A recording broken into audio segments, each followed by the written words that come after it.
Di saat itu, Gongsun pergi meninggalkan kota Suzhou, dan saat ini Chang'e telah diangkat menjadi komandan pasukan kota tersebut. Dan saat ini kota Suzhou berada dalam tanggung jawab Chang'e. Setelah itu mereka berdua pun makan di sebuah tempat. Selesai makan, mereka baru sadar kalau uang mereka saat ini telah habis. Pemilik tempat itu menjadi kesal karena mereka berdua tidak mampu untuk membayar makanan tersebut. Kegaduhan itu pun sampai-sampai ditonton oleh masyarakat sekitar. Untung saja Sun datang ke sana dan membayarkan makanan mereka. Singkatnya, Sun membawa Chang'e keluar dari kota Suzhou. Di sana ia menginginkan Chang'e meninggalkan kota tersebut karena negara Asuna akan menyerang kota Suzhou. Saat ini, Raja Negara Asuna berniat menaklukkan keempat provinsi negara Tang, dan salah satunya provinsi kota Suzhou. Namun Chang'e yang saat ini telah menjadi komandan di kota tersebut tentu saja tidak akan mau meninggalkannya. Dan saat ini ia memilih untuk diam kalau ia telah menjadi komandan pasukan kota Suzhou kepada Sun. Tak lama kemudian, pasukan beruang milik Tukase melintas di depan mereka. Untung saja mereka dengan cepat bersembunyi di balik semak-semak. Sun mengatakan kalau pasukan beruang telah menyerang kota Suzhou.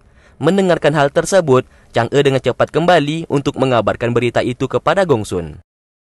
Namun sesampainya mereka di sana, justru Chang'e dikurung di dalam sebuah ruangan. Para prajurit di sana tidak mau mendengarkan berita dari Chang'e.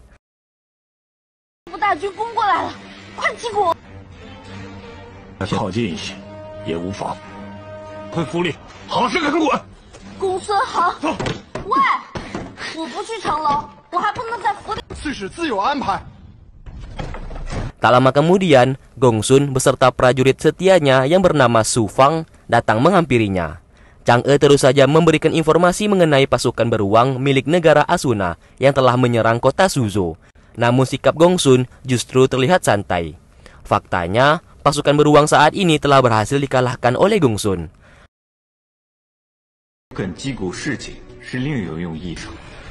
阿诗勒骑兵策马奔袭，阿诗勒的骑兵来不及调转，传令下去，开城门，出车马。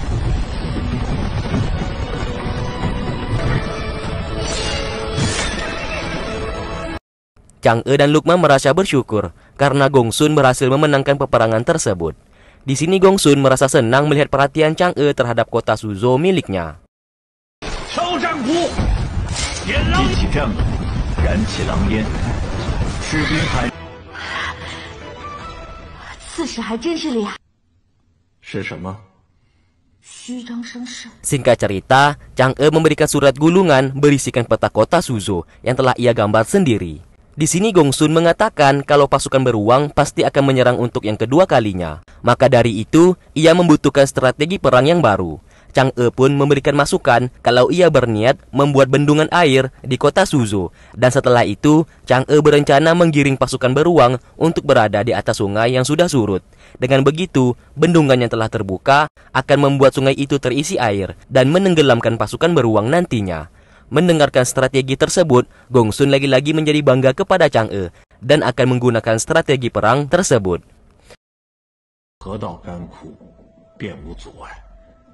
他们送他们一个枯水。我听闻，往年皆是7月水冲开，这枯水季河道上游正好有一冲引灵。若派今日，您觉得如何？啊，好你个李主簿！不过，阿诗勒部的雄师刚败。 Di lain sisi, Tukase, pemimpin pasukan beruang negara Asuna, sangat marah kepada penasehatnya yang bernama Sima. Ia kesal karena pasukan beruang miliknya dengan mudah dikalahkan di medan pertempuran. Sima merupakan orang yang berasal dari kota Suzhou yang telah berkhianat dan memilih bergabung dengan Tukase. Agar Tukase tidak marah, ia pun memiliki rencana untuk menaklukkan kota Suzhou, dan ia yakin rencananya 100% pasti berhasil. Di lain tempat, Gongsun menitipkan sebuah surat kepada penasehatnya, yaitu Tuan Qin, dan ia mau surat itu diberikan kepada Chang'e nantinya. Dan setelah itu, ia pergi menemui kepala militer negara Tang. Sedikit info, negara Tang memiliki 4 provinsi, dan salah satunya provinsi kota Suzhou, dan kepala militer inilah yang memegang kendali ke-4 provinsi tersebut. Di sana kepala militer sangat marah karena Gongsun berperang tanpa memberitahukannya terlebih dahulu. Oleh karena itu, ia menghukum Gongsun dan memenjarakannya di bawah tanah. 先退了敌寇，下官必定再来。把天子的颜面置于何地？总管。 Tak lama setelah itu, Sima datang ke sana. Ternyata Sima dan kepala militer adalah kakak beradik. Sima yang saat ini mengabdi kepada pasukan beruang mencoba membujuk kepala militer supaya berdamai dengan pasukan beruang dan menyerahkan aset kepemimpinan kota Suzhou kepada Tukase. Di lain tempat, Su Fang memberikan informasi kalau Gongsun telah dipenjara oleh kepala militer. Tuan Qin menjadi khawatir karena tanpa adanya Gongsun, seluruh pasukan kota Suzhou tidak akan bisa bergerak karena Gongsun yang memegang kendali penuh atas seluruh pasukan tersebut. Takutnya, apabila pasukan beruang kembali menyerang, pasukan kota Suzhou pasti belum siap. Keesokan harinya, Tuan Qin mulai melancarkan rencananya, yaitu ia mencoba menghancurkan ruangan kerja milik Gongsun. Chang'e pun merasa heran kenapa Tuan Qin melakukan hal tersebut. Tak lama setelah itu, pasukan dari kepala militer datang ke rumah Gongsun. Tuan Qin dengan cepat menghadang mereka dan melindungi istri Gongsun di sana. 夫人识相些，快快让开。夫人做不了主，有什么事主人落在你们手里，做你要是信得过小老儿。 Ternyata saat ini, kepala militer menginginkan pelakat milik Gongsun, yang dimana dengan pelakat itu, kepala militer nantinya bisa menggunakan dan memberi perintah kepada seluruh pasukan kota Suzhou. Tuan Qin yang berada di sana lalu membawa mereka ke ruangan kerja milik Gongsun. Namun tiba-tiba, Chang'e datang menghampiri mereka, sambil mengatakan kalau ada pencuri yang masuk dan menghancurkan ruangan kerja milik Gongsun. Mendengarkan hal tersebut, pasukan di sana dengan cepat pergi mengecek. 这可糟了，就在那儿。走。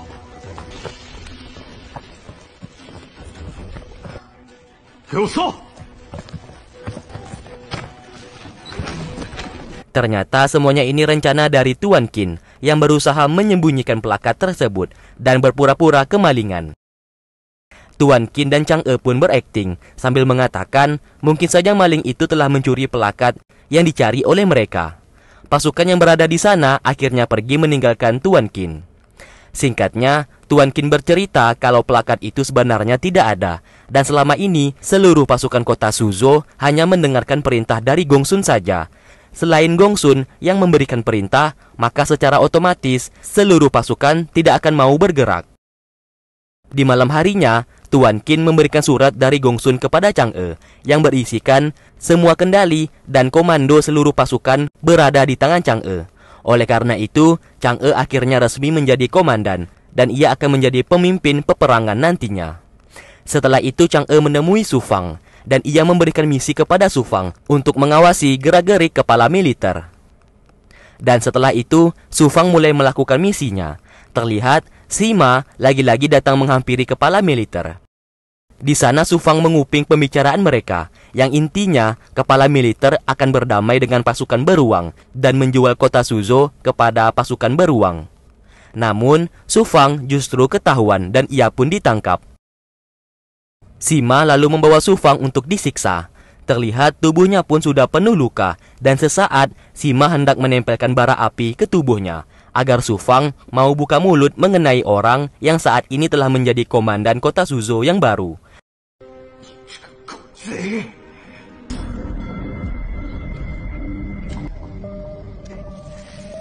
Lalu setelah itu, Su Fang kembali menemui Chang'e.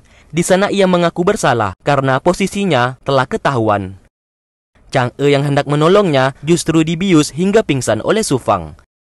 Ternyata sebelumnya, Su Fang telah berjanji akan memberitahukan orang yang telah menjadi komandan saat ini. Dan setelah itu, Chang'e dibawa ke sebuah hutan. Sima lalu menyuruhnya untuk membunuh Chang'e di sana. Su Fang akhirnya mau tidak mau melakukan hal tersebut dan ia pun terpaksa menusuk Chang'e. Singkat cerita, esok hari pun tiba.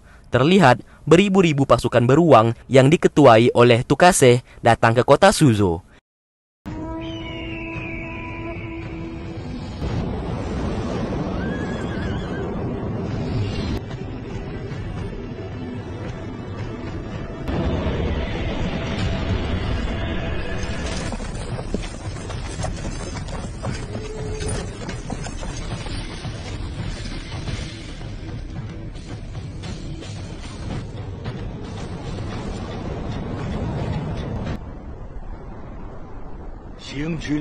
Di sana kepala militer yang bodoh justru memberikan aset kota Suzhou dan menjualnya. Tukase yang hendak membuka aset surat tersebut justru dipanah oleh Chang'e yang ternyata masih hidup.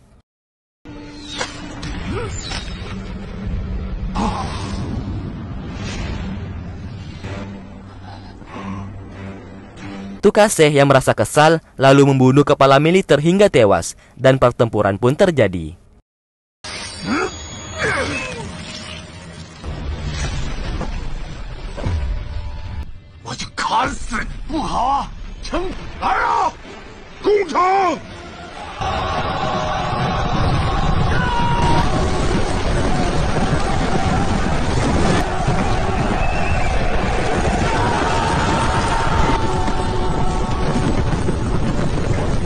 Chang'e lalu memberikan perintah kepada pasukannya untuk memanah, yang membuat pasukan beruang menjadi tewas.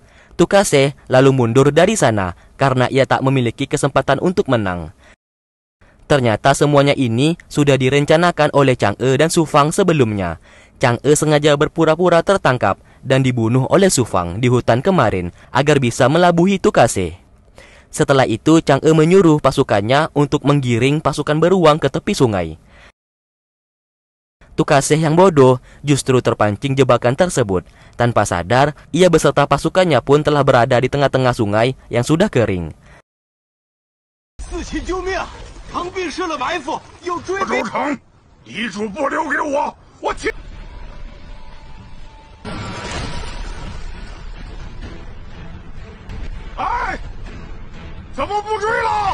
Lalu bendungan kembali dibuka, yang membuat seluruh pasukan beruang tenggelam di sana.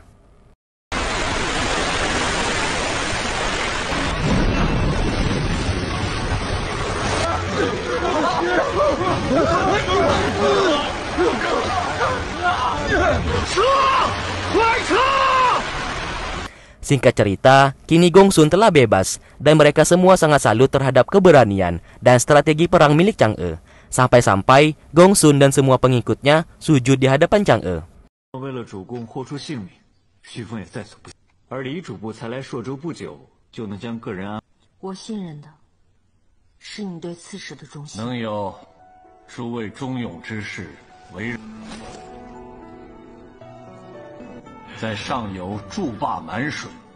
Tak lama setelah itu, suasana kembali berubah di saat Gongsun mengatakan ia takut kalau pasukan elang akan menyerang kota Suzhou, karena pasukan elang merupakan pasukan elit yang paling kuat yang dimiliki oleh negara Asuna, yang seperti kita tahu, pasukan elang dipimpin oleh Sun.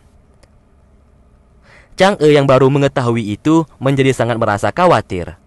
Gongsun lalu menceritakan kalau negara Asuna berniat menaklukkan keempat provinsi negara Tang, dan salah satunya provinsi kota Suzhou. Keesokan harinya, berita mengenai Chang'e yang berhasil memenangkan peperangan telah didengar oleh semua orang, dan poster dirinya pun ditempel di penjuru kota. Di sana, kebetulan ada Ho yang mendengarkan berita itu. Mengetahui Chang'e berada di kota tersebut, ia pun mulai mencarinya.